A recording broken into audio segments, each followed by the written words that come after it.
He didn't even look at me when he said the words, "Get out," just like that.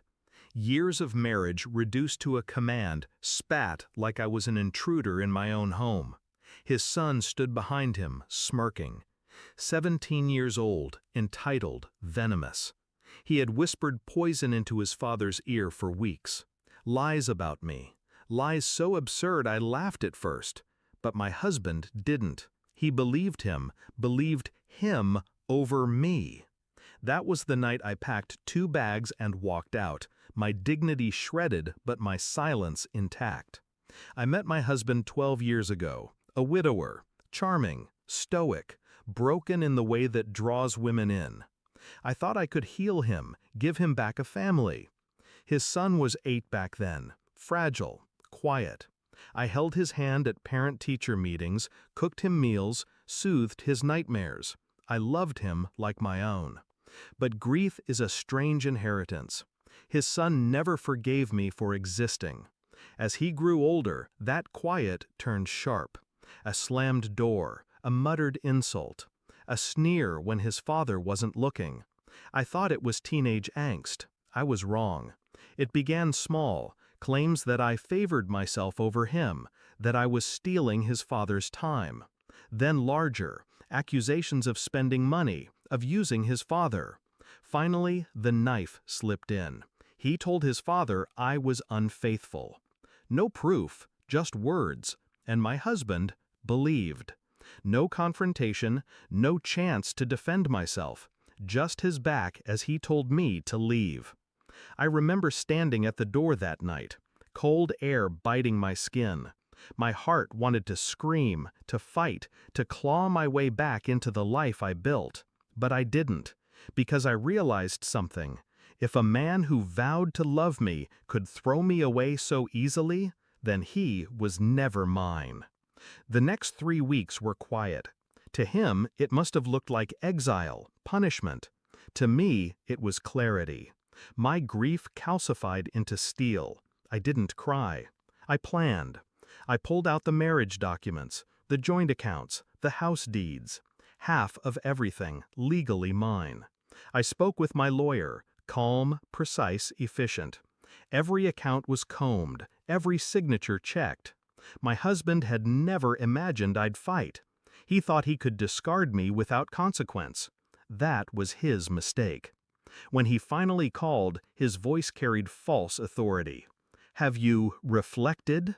Reflected, as if I were a misbehaving child, as if I should crawl back, grateful for crumbs. I didn't answer on the phone. I agreed to meet. Neutral ground, a cafe we once loved. He arrived with his son, of course.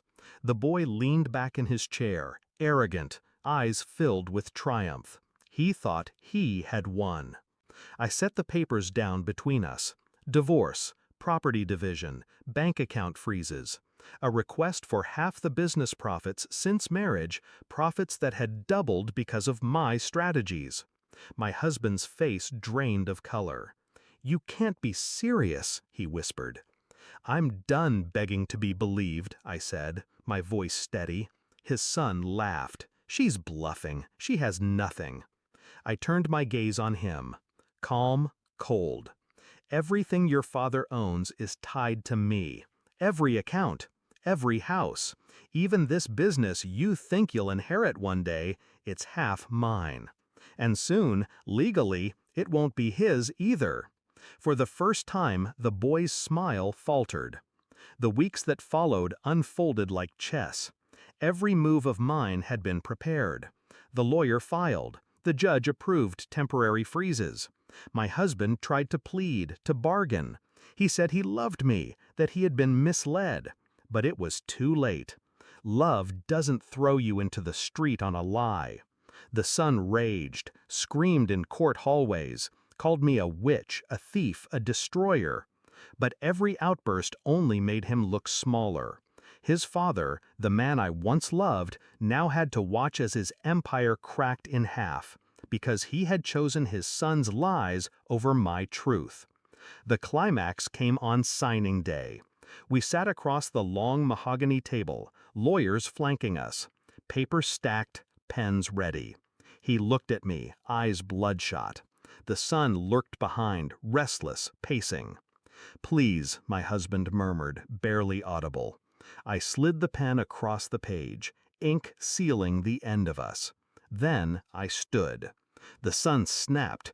He slammed the table, shouting at his father, "You let her ruin us! You let her take everything!"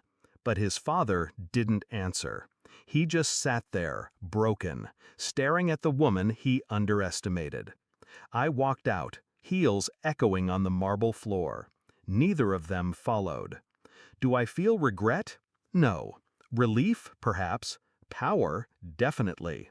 They thought they could erase me with lies. Instead, I erased the life they thought they controlled. The boy wanted me gone. He succeeded. But in doing so, he lost the security he took for granted. His father wanted obedience. Instead, he got emptiness. And me? I got freedom. And half of everything. Funny, isn't it? They threw me out with nothing but a suitcase. I walked away with their empire in my